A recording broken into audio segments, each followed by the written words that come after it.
Open your browser history right now. Go on. Scroll back through the last 30 days. Every search, every late night rabbit hole, every site you visited at 2 in the morning when you couldn't sleep. Now imagine a stranger sitting next to you, reading every single line, taking notes, and selling those notes to the highest bidder. That's not a hypothetical. That's Tuesday. That's every day. And the terrifying part isn't that it's happening. It's that you gave them the front door key yourself the moment you clicked install. We need to talk about the browser sitting on your screen right now because odds are it isn't working for you anymore. It's working on you. For years, we treated browsers like light switches. You flip it, it works. You don't think about who made it or why. But somewhere along the way, the browser stopped being a tool and became a business model. And when something becomes a business model, you have to ask the only question that actually matters. Who's paying for this and what are they getting in return? Because if you're not paying with money, you're paying with something else. And in this case, that something else is you. Your habits, your fears, your 3 a.m. searches, your medical questions, your relationship status, all of it, quietly packaged and sold. Let's start with the giant. Chrome runs on more than 3 billion devices and commands well over half the global browser market.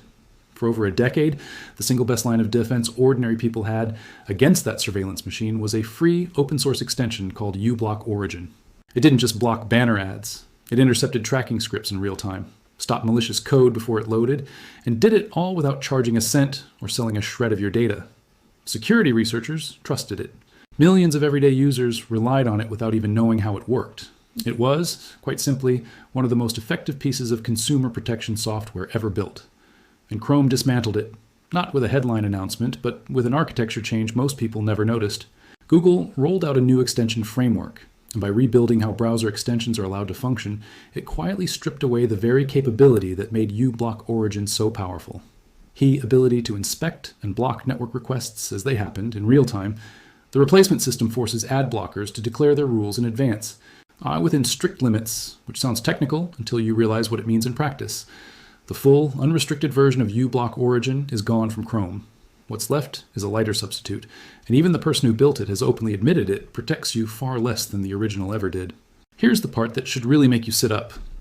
Google's advertising business generates the overwhelming majority of its revenue. Google also controls the MOS, used browser on Earth. And Google also decides which tools are allowed to interfere with the ads it profits from. That isn't a conspiracy theory whispered in some forum.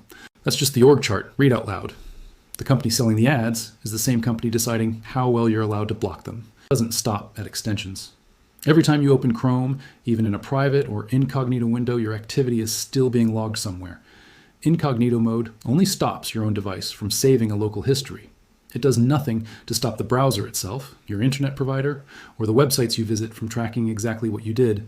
If you're signed into a Google account while you browse, and Chrome nudges you toward that constantly, your activity gets tied directly to your identity, folded into an advertising profile that companies pay real money to access. Now, if you think switching over to Microsoft's browser solves the problem, sit down for this one, because in some ways, it's worse. Edge runs on the same underlying engine as Chrome, so it inherits all those same extension restrictions. But Microsoft didn't stop there. It layered its own tracking infrastructure on top. Buried in Edge's default settings is a data collection system that gathers information about your searches and hands portions of it to third parties, switched on the moment you install the browser. Tucked away in menus, almost nobody opens. Privacy researchers have raised real questions about whether this setup even complies with European data protection law. The same law is designed specifically to stop companies from harvesting personal data without clear consent. Edge also adopted an industry framework marketed under the word privacy, which is almost darkly funny, because what it actually enables is a new form of tracking that survives even after third-party cookies get blocked. It's the advertising industry finding a side door after you locked the front one. On top of that, Edge has had documented incidents where users' search queries leaked in ways they were never supposed to, and independent security reviews have pointed out that its major privacy audits happen only about twice a year. A glacial pace, considering how fast tracking techniques evolve. Then there's the experience of simply opening the thing. Set up a new Windows computer, and Edge launches on its own, greeting you with promotional content, shopping suggestions, and news modules you never asked for. Dig into the settings and you'll find a line that says, Microsoft can use your browsing history, your favorites, and your web activity to personalize ads, search results, and shopping recommendations across its ecosystem. Read that sentence again. Yeah, that's not a feature. That's surveillance. You're wearing the costume of convenience, and it ships turned on by default. Here's what's fascinating. Despite Edge being the default browser on the majority of the world's computers, its market share sits around a measly 5%. People try it. People leave. That's not an accident. That's millions of individual decisions telling you something the marketing never will. Before we move to the alternatives, there's a name a lot of you are probably thinking about right now, Opera. It used to have real credibility among tech enthusiasts. It shipped clever features long before anyone else did. But Opera was bought out by a Chinese investment group back in 2016, and everything since then has moved in a direction of privacy. Minded users should treat with real suspicion. Independent hands-on testing comparing browsers side by side found Opera loaded with tracking activity and ad clutter that put it well behind privacy-first alternatives. It now runs its own ad network, its own VPN with murky logging practices, and a built-in crypto wallet that raises its own separate set of concerns. Opera isn't the scrappy underdog anymore. It's just another commercial product chasing commercial incentives, and those incentives have nothing to do with protecting you. So here's the principle underneath all of this, the thing worth remembering long after you forget every specific detail in this video, when the company building your browser also profits from your data. That browser was never built to serve you.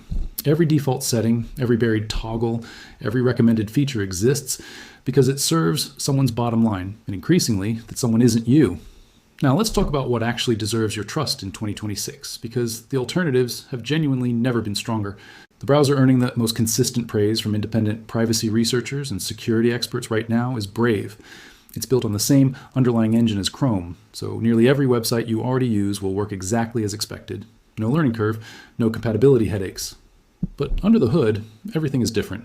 Brave blocks ads and trackers at the network level before that content ever downloads, which means pages load faster. Because your browser isn't wasting time pulling in junk it's just going to block anyway. It doesn't log your IP address. It blocks cross-site trackers automatically. It even has an anonymous routing mode built directly into private browsing. And critically, Brave has committed to keeping the full R unrestricted version of uBlock Origin alive and functional, the real one, not the neutered version Chrome users are stuck with. Yes, Brave has an optional rewards program that lets you view privacy-respecting ads in exchange for cryptocurrency. And yes, that's drawn some criticism over the years, but it's entirely optional, off by default for most configurations, and a single toggle away from being disabled completely. With it off, Brave has no financial reason to watch what you do. Its code is open source and has been independently reviewed to confirm exactly what it collects, which for most configurations is close to nothing. If you want to step completely outside the Chrome-adjacent ecosystem altogether, Firefox is your answer. It's built by Mozilla, a nonprofit whose entire stated mission is keeping the internet open and healthy for the people who use it, not the advertisers who fund it. Firefox still fully supports the original, unrestricted uBlock Origin. Its strict tracking protection mode blocks social media trackers, cross-site cookies, crypto mining scripts, and fingerprinting attempts automatically. Its extension ecosystem remains enormous and fully functional because Mozilla made a deliberate choice not to gut it the way Chrome gutted its own. Firefox also offers container tabs, a feature that quietly isolates your browsing sessions from each other, so your social media account can't see your shopping habits, and your work browsing never bleeds into your personal life. For people who need something even stronger, journalists, activists, or anyone whose safety genuinely depends on staying untraceable. There are two more names worth knowing. Mullvad Browser was built by the Tor project in partnership with Mullvad VPN, based on Firefox, but stripped of every trace of telemetry, engineered specifically to defeat fingerprinting, the sneaky technique where websites identify you, not through cookies, but through the unique combination of your hardware. Fonts, screen resolution, and browser configuration, a digital thumbprint as distinct as the real thing. Mullvad Browser works to make every single user look identical to the outside world, which quietly kills fingerprinting altogether. And then there's Tor Browser itself, the most extreme option, routing every request through a chain of volunteer-run servers scattered across the globe, making it extraordinarily difficult for anyone to trace your real location. It's slower, some sites block it outright, and it's overkill for casual browsing. But for the people who genuinely need it, it remains the gold standard. On mobile, the same story plays out. Brave for Android carries every privacy feature from its desktop version. Firefox for Android still supports uBlock Origin fully. And DuckDuckGo has built a dedicated mobile browser with a one-tap fire button that instantly wipes your entire browsing session, along with app tracking protection that blocks surveillance not just inside the browser, but across your whole device. Here's the mental shift worth carrying with you long after this video ends. Your browser was never a neutral tool, the way a hammer or a calculator is neutral. It's software built by a company, and that company has a business model. That model either serves your interests, or it quietly works against them while pretending otherwise. When you use a browser funded entirely by advertising, you're not using it for free. You're paying with the intimate details of your life, and the people collecting that payment never give it back. The browser's actually worth your time. Brave, Firefox, Mullvad, Tor, and DuckDuckGo's mobile app are funded by search deals, donations, and subscriptions instead of surveillance. None of them are flawless. No software is. But there's a real difference between imperfect privacy and a business built entirely around monetizing your every click, and that difference matters. Switching takes about 3 minutes. Your bookmarks come with you. Your saved passwords transfer over. Your open tabs follow you across. The only thing that doesn't make the trip is the tracking profile that's been quietly assembled about you for years. And honestly, that's the entire point. I know what some of you are thinking. I've got nothing to hide, so why should any of this bother me? It's a fair instinct, but it doesn't hold up under scrutiny. Privacy was never about hiding something shameful. It's about control. You close the bathroom door not because you're doing anything wrong in there, but because some things belong to you and only you. Your medical searches are yours.